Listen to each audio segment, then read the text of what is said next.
Donc on se retrouve pour faire les jauges sur le TBI 280, tour des excellentes machines Rosilio, machine-outil. Bon, bien sûr je déconne, hein, c'est vraiment pas terrible. Enfin bref. Euh, donc on va venir faire nos jauges en dynamique. On va usiner pour faire nos jauges. Donc dans un premier temps, on va appeler l'outil. Donc je vais passer en mode MDA M position pour appeler l'outil 3 par exemple. Allons-y. Allez, un petit départ cycle. Voilà, outil 3 est en position. Donc je vais faire ça porte ouverte pour vous montrer. Il est absolument interdit de faire ça porte ouverte pour que vous puissiez bien voir. D'accord? Je vais quand même régler la porte pour ne pas avoir de projection de la pièce. Donc ensuite, euh, en mode MDA, je vais mettre M4S 1000. Voilà, on va pas aller trop vite, ça sert à rien. Et départ cycle. Voilà. Ma pièce tourne. Je vais pouvoir venir dresser et charioter. Ok. Enzo, tu vas prendre le relais. Tu filmes. Et moi, je vais repasser en mode jog. Et je vais faire les usinages. Tu prennes là. Hein.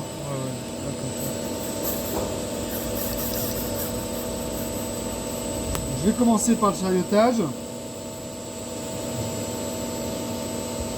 On va venir tangenter. Je vais remonter. Je vais prendre un poil plus. Le dixième. Et je vais descendre sur l'axe X. Et je vais venir dresser.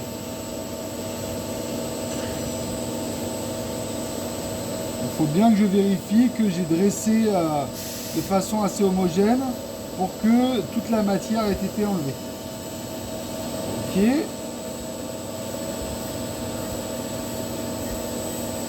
Je vais faire le dressage complet de ma face.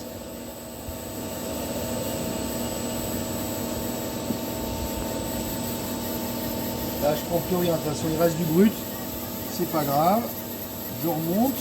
Mon dressage est fini. Ok, j'appuie sur rase. Donc on peut observer qu'il y a une partie qui a été usinée. Le reste est en surface brute. Donc surtout quand je vais prendre ma cote, je prends surtout pas sur la surface brute. Si vous voulez éviter ça, c'est ce qu'on va faire. On va repartir et on va refaire un usinage pour être sûr de tout bien prendre. Hop. Je suis sur l'axe Z et je vais reprendre quelques dixièmes et je repars en X.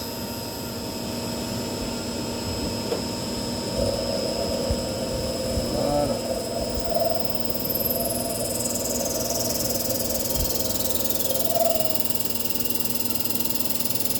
Bon, la plaquette est très fine, hein, donc c'est pas forcément fait pour ça, mais on va y arriver quand même.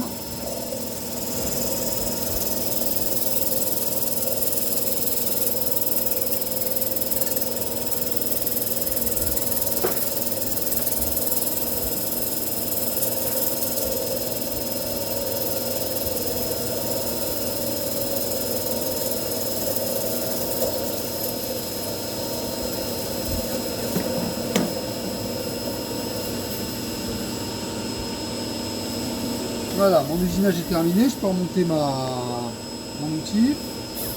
Surtout, je reste tangent à l'axe X. Je ne bouge pas sur l'axe Z. Je fais rase. Donc là, ma surface, elle est nettoyée partout, on peut le voir. Voilà. Et je vais prendre ma jauge de profondeur. Premier réflexe, c'est voir si elle est à 0. Donc là, je suis à moins 18,59, donc évidemment, je la mets à 0. Toujours étalonné à moyenne mesure. Et je vais venir entre la surface que je viens de créer et l'endroit où j'ai fait mon origine porte-pièce. Donc là, en l'occurrence, on l'a fait là, nous, mais ça pourrait être très bien là. Et du coup, je vais aller jusque là, prendre la mesure. Nous, on l'a fait là, donc on va le prendre là. Donc, je fais attention. j'ai pas beaucoup de place pour le faire, donc j'essaie de bien gainer ma jauge pour être sûr d'avoir la bonne mesure. Ok, 47,53, je vais la prendre à un autre endroit pour voir si c'est à peu près ça tout le temps. 47, donc là on a 6 centièmes d'écart. Bon, je vais prendre le 47,53. 47,52. Ok. Une fois que j'ai le 47,52, je vais faire mesurer outil, mesure manuelle. Je suis sur l'axe X, donc pas sur la longueur 1. Je suis sur la longueur 2 pour faire une jauge en Z. J'ai dressé. Donc la longueur 2. Je fais bien attention de ne pas être en absolu là et de rappeler le pref que j'ai fait à l'étape d'avant. Et là, je vais rentrer mon 47,52. 47,52. Entrée. Donc là, on voit pour l'instant que la longueur 1 est de 30,504. Je vais définir mon calcul et on passe à 47,28. 47,28, ça correspond à quoi? Ça correspond entre mon origine porte-outil qui est là sur la face de la tourelle et la pointe de mon outil. Donc on a à peu près, on va la prendre assez grossièrement, mais voilà, allez, je vais être à peu près comme ça. Là, j'obtiens assez grossièrement 44,50. Donc, je suis dans le même ordre de valeur que le 47,289. Donc, pour moi, ça valide. Sinon, vous prenez avec un réglé ou avec autre chose. Donc, maintenant, on va la faire en Z. Je vais passer en mode MDA et refaire des par-cycles. Et en mode jog, je vais venir, cette fois-ci, pas dresser, mais charioter. Là, je vais prendre un petit millimètre. Je vais passer en jog 10 et j'y vais sur l'axe Z. Alors, j'ai pas besoin d'en faire énormément. Voilà, là j'ai fait 15 mm, ça suffira amplement. Donc la même réflexion que pour l'axe X. Surtout, je ne bouge pas. Que pour l'axe Z, pardon, surtout là je ne bouge pas en X, je dégage, mais je reste tangent au chariotage que je viens de faire. Donc, je ne touche pas l'axe X. Rase. Donc là j'ai généré un diamètre.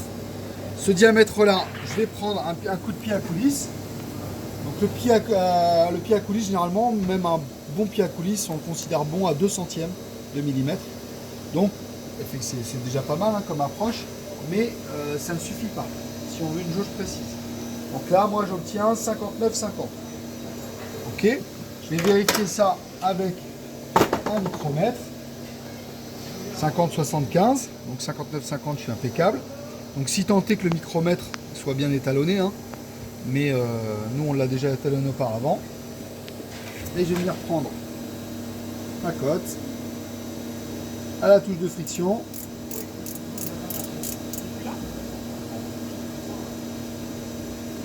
Hop. Donc on avait 59,50 et là on obtient 59,52. Donc on n'était pas si mal que ça avec notre pied à coulisse. On peut la refaire une fois, histoire d'être sûr. Et là j'obtiens la même chose, 59,52. Ok. Donc mesurer outil, mesure manuelle. Cette fois-ci, je suis bien sur la longueur 1. Je viens de mesurer un diamètre 59,52 que je vais rentrer dans le sigle diamètre. 59,52. Vous veillerez absolument à mettre 0 là, parce que là, ce n'est pas une distance qu'il nous demande. Il nous demande de rappeler un éventuel pref X qu'on n'a pas sur la machine. Voilà, 59,52. La longueur était à 22,334. On va faire mémoriser position définir longueur 1. Vous allez voir, ça va évoluer. 66,69. Là, il nous dit qu'entre le centre de la poche, là, il y a une poche là, au niveau de mon VDI, dans lequel j'insère mon VDI, pardon. Donc là, le 0, il est là, on a un centre poche. Alors, entre le centre de la poche et la pointe de mon outil, j'aurai 66,69 mm. Donc, je peux aussi prendre un ordre de grandeur rapide et regarder mon 66 où ça m'emmène. Oui, bah, ça a l'air d'être à peu près ça, le centre de la poche, là, si on pouvait tracer l'axe virtuellement, jusqu'à la pointe de mon outil. Donc ça valide aussi mon process. Voilà pour les jauges outils en tournage sur la machine, sur le TBI, le Rosilio TBI 280. A plus tard.